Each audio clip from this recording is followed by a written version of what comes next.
L'entretien d'ISTCFM, présenté par Augustin Tapé.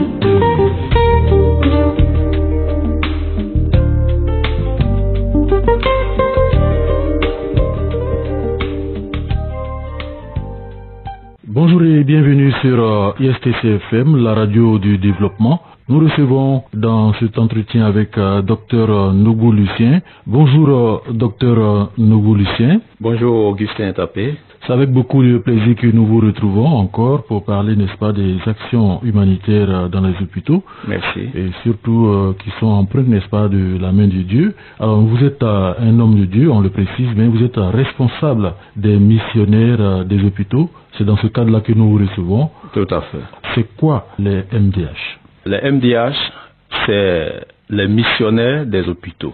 C'est des personnes qui ont ce fardeau et qui manifestent une compassion pour assister tous les pensionnaires des hôpitaux, y compris le personnel soignant, en apportant une contribution dans le sens de conseil et d'encouragement envers le personnel, c'est-à-dire les médecins, les infirmiers, les sages-femmes, tous ceux qui sont dans le corps médical. Et en plus, apporter des réconforts à l'endroit des pensionnaires, c'est-à-dire les malades, en termes de règlement d'ordonnance, en termes de prière, en termes de soutien sur le plan moral et psychologique.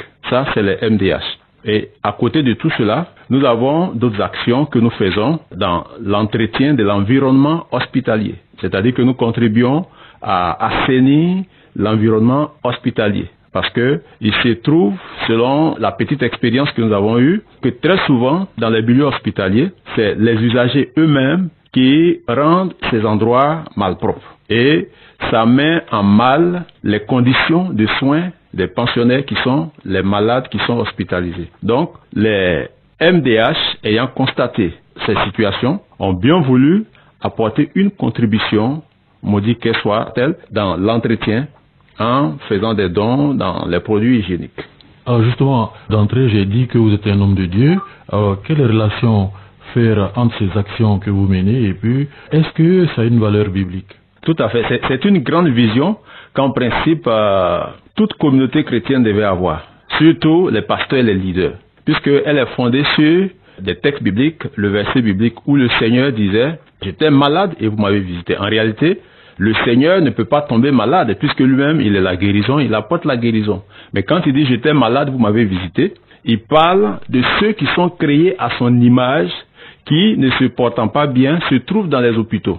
Et selon les expériences que nous avons eues, une fois que nous sommes à l'hôpital et qu'un malade nous regarde, nous voyons à travers ce regard le regard du Seigneur. Donc le Seigneur se trouve dans les hôpitaux. Voici un fondement biblique et scripturaire. Ce qui nous encourage et nous conforte effectivement dans cette mission. On a constaté que dans certains hôpitaux, des gens meurent à cause d'ordonnances non payées, des ordonnances de 2000, 3000, 5000 qui n'arrivent pas à payer.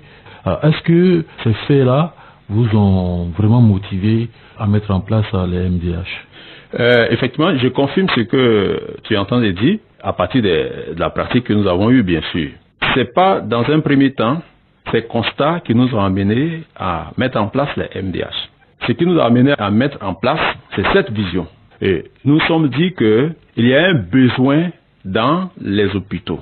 Et les hôpitaux sont vus par nous comme un champ de mission, c'est-à-dire un endroit où le Seigneur nous envoie. Et donc, effectivement, dans l'exercice de cette mission, nous avons constaté que plusieurs personnes en souffrance et en difficulté n'arrivant pas à régler des ordonnances de 2000, de 5000, passent autre part. C'est-à-dire meurent. Parce que ces personnes n'ont aucune assistance.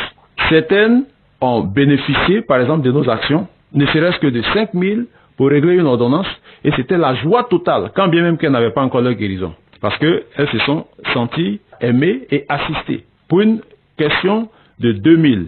Pour la petite histoire, une fois j'avais envoyé une équipe de MDH en visite, en mission, et il se trouve qu'au cours de cette visite, cette équipe a constaté un cas, une dame qui avait été abandonnée à l'hôpital par son mari avec son enfant, son bébé d'environ 2 ans. Et au retour de la mission, on m'a fait le point, et c'était dans la soirée. Je ne pouvais pas partir parce que il n'y avait plus de visite à partir de 20h dans les hôpitaux. Et le lendemain, j'avais une urgence, j'avais une réunion pastorale. Ben, j'ai préféré aller constater et puis voir ce qu'il y avait lieu de faire par rapport à cet enfant. Parce que le point qu'on m'avait fait, selon le rapport, c'était un point très critique. J'arrive, je trouve effectivement la petite fille auprès de qui il n'y avait personne. Je me renseigne, on m'a dit que sa maman est descendue pour chercher des moyens, ainsi de suite. Je suis allé auprès des infirmiers qui s'occupaient de cet enfant. Ils ont pensé que j'étais un parent. J'ai dit non, je ne suis pas un parent, mais je suis le responsable des MDH. Selon un rapport, je suis venu. Qu'est-ce qu'il y a lieu de faire? Ils m'ont sorti une longue ordonnance. J'ai pris l'ordonnance, je suis descendu, je suis allé faire les courses pour prendre le nécessaire à la pharmacie de l'hôpital où il n'y avait pas tous les médicaments. J'étais obligé de sortir de l'hôpital pour aller dans une autre pharmacie, compléter, revenir. Quand je suis arrivé, on a remis cela à la dame que j'ai trouvée, la mère du bébé. Mais la femme a fondu en larmes, elle était en train de pleurer parce qu'elle ne s'attendait pas à une telle action. L'enfant, si on n'était pas intervenu, je ne sais pas, mais il serait possible que le bébé meure. Parce que j'étais à côté de l'enfant, sa fièvre transmettait une chaleur si bien qu'on avait l'impression d'être à côté du feu. Et ça, c'est un cas qui a attiré notre attention. À côté de ce cas, il y a encore beaucoup d'autres cas où des gens nous sollicitent réclamant par exemple une aide, une assistance financière effectivement qui est colossale, qui va dans l'ordre de 2 millions, 5, 3 millions, 5 millions. Mais on n'a pas ces moyens. Mais c'est des besoins.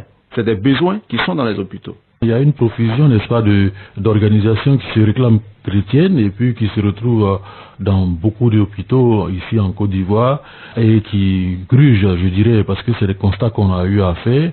Alors vous, en tant que missionnaire des hôpitaux, quelle est cette démarcation que vous faites avec ces gens de personnes qui dupent les gens dans les hôpitaux? Alors, quelle crédibilité est véritable des MDH? Au niveau des MDH, effectivement, comme vous l'avez dit, il y a plusieurs personnes qui sillonnent les hôpitaux, qui font un travail remarquable. Mais la particularité au niveau des MDH, c'est que les MDH fonctionnent selon une éthique et une déontologie. L'éthique, déjà, vous la connaissez, la base, elle est biblique. Mais la déontologie, c'est quoi? Nous avons une stratégie de fonctionnement qui est que on travaille suivant la traçabilité, c'est-à-dire qu'on laisse des traces. On ne peut pas entrer dans un hôpital sans que l'administration de l'hôpital ne sache que nous sommes présents. Voici pourquoi, dans notre fonctionnement, il y a ce qu'on appelle un kit de mission que les équipes ont. Et dans ce kit, il y a une fiche qu'on appelle une fiche de mission. Cette fiche de mission, elle est remplie au cours de la mission.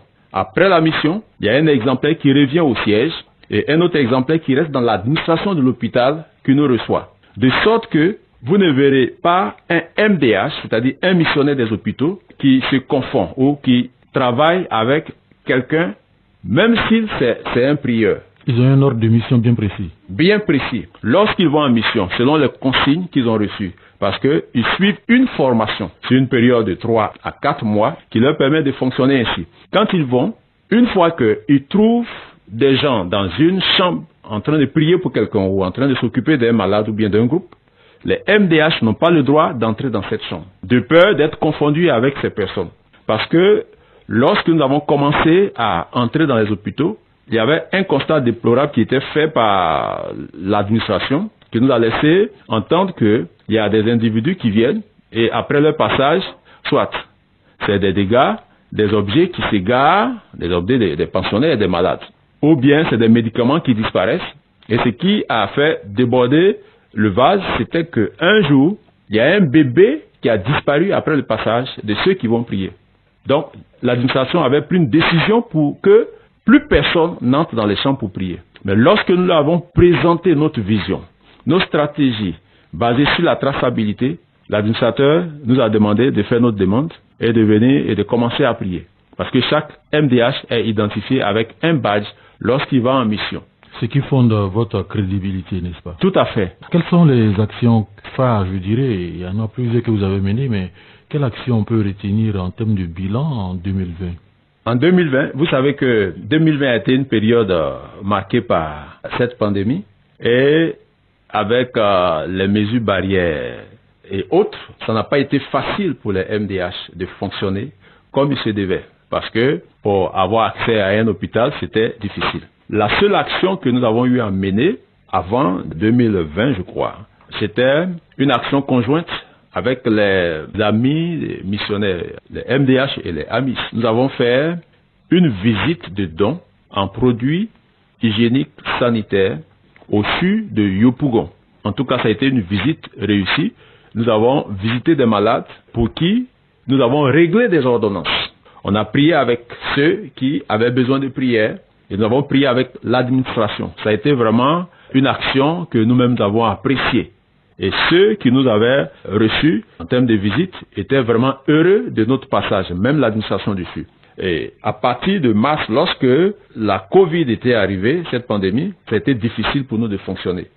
Seulement, ce que nous faisions, c'était les prières habituelles, sans forcément aller à l'hôpital. Nous prions parce que nous prions pour couvrir tous les hôpitaux au niveau national. Voici ce que nous avons pu faire, malgré que nous n'ayons pas mené nos actions comme il se devait. Parce qu'on a beaucoup de projets, on a beaucoup d'actions à mener dans notre fonctionnement. Une question qui nous brûle les lèvres, est-ce que vous avez les moyens ou bien d'où est-ce que vous tirez véritablement les moyens?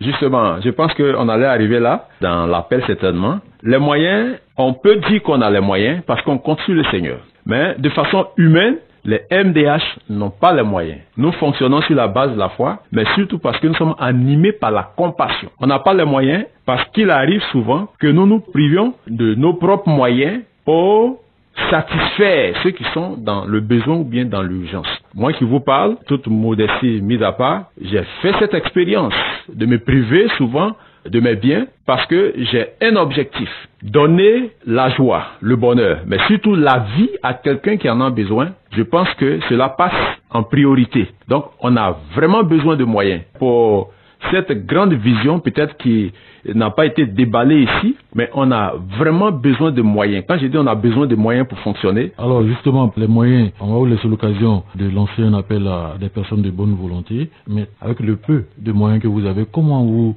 mettez tout ça ensemble, comment vous vous organisez pour mettre ensemble le peu de moyens que vous avez pour aller vers les hôpitaux? Ça, il faudrait qu'on soit reconnaissant parce qu'il y a des gens qui voient nos actions, qui sont touchés et qui interviennent en nous apportant un soutien en général financier. Et ces soutiens-là sont mis ensemble en plus de ce que les MDH eux-mêmes ont pour associer tout ceci pour que on aille dans ces missions. C'est-à-dire que c'est une synergie des moyens des personnes de bonne volonté, des gens qui sont touchés, qui apportent quelque chose, qui disent bon, même si j'ai pas grand chose, voici ma contribution. Et puis, on reçoit et on met ensemble avec ce que nous avons pour aller dans ces missions. Le fait de réunir ces fonds-là, alors quel est le plus grand fonds que vous avez pu réunir et qui vous a satisfait au point que vous êtes allé pour pouvoir soutenir les malades dans les hôpitaux? En 2020, contrairement à d'autres structures qui fonctionnent dans les milieux hospitaliers, qui ne sont pas forcément chrétiennes, on est un peu gêné, par exemple, de dire que sur toute l'année dernière, on a reçu, par exemple, 250 000 pour fonctionner. Vraiment, je pense que c'est un peu honteux de dire cela, surtout que je sais que des responsables d'église, les chrétiens, sont en train de m'écouter, comparativement à des gens qui ne sont pas chrétiens, qui mobilisent 15 millions, 30 millions, 50 millions pour des actions ponctuelles. Pour dire que le besoin se présente et les moyens sont absents. En termes de perspective pour 2021, qu'est-ce qu'on peut retenir? En 2021, nous avons déjà commencé à prendre des contacts parce que les MDH, les missionnaires des hôpitaux, c'est une organisation de personnes qui manifestent la compassion et notre champ de mission, c'est les hôpitaux. Et il n'y a pas qu'à Abidjan qu'il y a les hôpitaux. Donc, en termes de perspective, nous entrevoyons couvrir le territoire national. C'est-à-dire que nous voulons avoir des antennes ou des représentations des MDH à l'intérieur du pays. Déjà, il y a quelqu'un qui a pris contact avec moi, qui nous suit sur les réseaux sociaux, qui est à Zopé, qui est vraiment intéressé et qui se dispose à mobiliser des gens autour de lui pour que nous arrivions leur donner la formation adéquate pour représenter de façon stratégique et digne les MDH. Donc, dans les perspectives, une de nos activités, c'est l'implantation des MDH à l'intérieur du pays. Je vous assure que même à l'extérieur du pays, il y a des gens qui se demandent si les MDH existaient dans d'autres pays, selon la vision que nous présentons. Ça nous fait vraiment beaucoup mal de constater que on est limité en termes de moyens parce que des gens qui sont en dehors du pays veulent une représentation des MDH pour que les MDH puissent fonctionner et puis aider plusieurs autres personnes. Mais pour l'heure, la priorité, c'est au niveau national. Même au niveau d'Abidjan, on s'était dit qu'on devait couvrir les 3 CHU. Pour couvrir les 3 CHU, il faut une représentation, c'est-à-dire des antennes, dans les 3 communes où se trouvent les 3 CHU. Mais malheureusement, il est difficile que des personnes de bonne volonté abritent ces représentations. Or, nous avons besoin de gens pour abriter ces représentations. À chaque fois que les MDH doivent se déplacer pour être implantés, il faut qu'on puisse les abriter. Voici pourquoi, en termes de perspective, on veut faire des implantations. En dehors des implantations, nous avons d'autres activités dans la pratique qui sont, par exemple, l'opération environnement assaini des milieux hospitaliers. Ça, c'est un programme qui nous tient beaucoup à cœur. Parce que nous avons dit tantôt qu'il faut créer les conditions, il faut aider à créer les conditions d'assainissement pour favoriser les soins. Parce que des pensionnaires qui sont dans des endroits qui ne sont pas propres, c'est compliqué que ceux-là puissent espérer être guéris. D'accord, nous sommes pratiquement au terme de cette interview. On va vous laisser l'occasion de lancer un appel parce que certaines personnes aimeraient vous aider, mais elles sont encore réticentes à cause des petits problèmes d'arnaque de certaines organisations qui se disent chrétiennes, comme je l'ai dit d'entrée. On a parlé de votre crédibilité, comment on vous joint et puis comment on vient à votre aide, pour que vous aussi vous puissiez aider les malades dans les hôpitaux. Quel est l'appel que vous avez à lancer pour terminer cette émission? Les MDH ont besoin de personnel. Donc, nous lançons un premier appel pour dire que si quelqu'un a les dispositions intérieures, quelqu'un manifeste cette compassion, quelqu'un se sent appelé dans ce milieu par rapport à ce travail, les portes des MDH leur sont ouvertes. Nous avons besoin effectivement de personnel. C'est pourquoi j'ai parlé d'implantation. Nous avons besoin des gens, des frères et des sœurs qui croient dans le Seigneur et qui se disposent, parce qu'il y a la question de la disponibilité et puis il faut comprendre la vision des MDH. Dans tous les cas, s'il y a des gens qui sont intéressés, on va leur donner la formation. Donc, ceux qui sont intéressés pourront nous joindre tout à l'heure au numéro que je vais donner. Maintenant, ce qui concerne les besoins, si je vous dis que après plusieurs années de fonctionnement, les MDH n'ont aucun siège. Ça, c'est fondamental. Nous avons besoin de sièges pour être repérés, pour être identifiés, pour que nos activités puissent se mener en toute quiétude. Parce que on a besoin de faire des séminaires, on a besoin de se retrouver pour prier de façon permanente. Tout à l'heure, on a parlé des particularités. Les MDH, c'est des missionnaires qui ont pour mission de prier de façon permanente pour tous les malades rencontrés au cours des visites. C'est-à-dire que, à partir de la fiche de visite, une fois que la fiche arrive au siège, les MDH ont pour mission de prier. C'est ce qu'on appelle la couverture spirituelle des hôpitaux au niveau des malades. Donc, les MDH doivent prier régulièrement, mais on n'a pas de siège. Ça, c'est un besoin qui nous importe. Deuxièmement, le côté financier. Nous avons besoin vraiment d'argent. Nous avons besoin que les gens interviennent, des personnes de bonne volonté. Pourquoi? Parce que, en le faisant, en apportant une aide, sans être physiquement dans un hôpital, vous allez visiter ainsi le Seigneur qui a dit, toutes les fois que vous avez fait ces choses à l'un de ses plus petits, c'est à moi. Donc, c'est une façon pour quiconque, peut-être n'ayant pas un temps physique, mais à partir de ses finances, de ses biens, d'apporter une contribution pour que un malade, au lieu d'avoir une trajectoire de sa chambre pour aller à la morgue, puisse sortir de cette chambre pour réjouir ses parents, sa famille dans la joie. Parce que apporter une assistance, régler une ordonnance pour que quelqu'un soit guéri, je pense que ça a une valeur devant le Seigneur. On a des bénédictions sur la tête, mais on a aussi des bénédictions lorsqu'on sera auprès du Seigneur, surtout si nous sommes des enfants de Dieu. Les personnes de bonne volonté, ça peut être des entreprises, ça peut être des individualités. Nos portes leur sont ouvertes, que les gens puissent éviter de regarder les MDH comme un groupe qui n'est pas de leur dénomination. Parce que dans le milieu chrétien, ça aussi c'est des problèmes, des barrières. C'est une œuvre de Dieu, il faut s'aimer dans cette œuvre pour que on puisse moissonner cela. Nous prions pour que tous ceux qui contribuent là puissent avoir cette assurance maladie spirituelle. C'est-à-dire quoi? Quand vous contribuez, nous prions pour que Dieu assure votre santé. Et Dieu a béni des gens comme ça. Alors, le numéro de téléphone, s'il y en a? Nous sommes joignables au plus 222 07 19 82 87. Je donne ce seul numéro, plus 225 07 19 82 87. Vous appelez, si vous avez quelque chose à apporter, vous appelez et puis on se voit où vous faites vos dons. Nous recevions Dr Nougou Lucien, Merci d'être venu à cette émission. C'est moi qui vous remercie. Alors je rappelle que vous êtes le responsable des MDH, missionnaire des hôpitaux. Merci de nous avoir suivis et à bientôt. Entretien d'ISCC FM, présenté par Augustin Tapé.